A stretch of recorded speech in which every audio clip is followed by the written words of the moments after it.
আমি মুসলমান। আমি আল্লাহকে ভয় করি। আর আল্লাহ তাআলার মনোনীত ধর্ম হলো ইসলাম।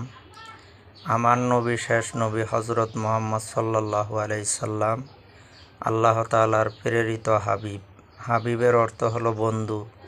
যে আল্লাহ তার পয়গাম্বরকে নিজে বন্ধু বলেছেন, স্বীকৃতি দিয়েছেন। এই হাবিবের চায়ে, আমার নবীর চায়ে কিয়ামতের আগ পর্যন্ত পৃথিবীতে কোনো বৈজ্ঞানিকতায় হবে না, কোনো জ্ঞানী গুণী মানুষ আসবে না। হ্যাঁ, তাই অতএব সবার কাছে বিনীত আহ্বান, আপনার 96% মুসলমান, 100-র মধ্যে 96টাই মুসলমান।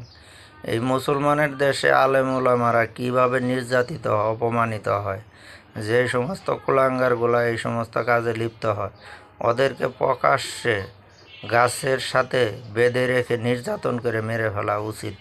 ধন্যবাদ সবাইকে।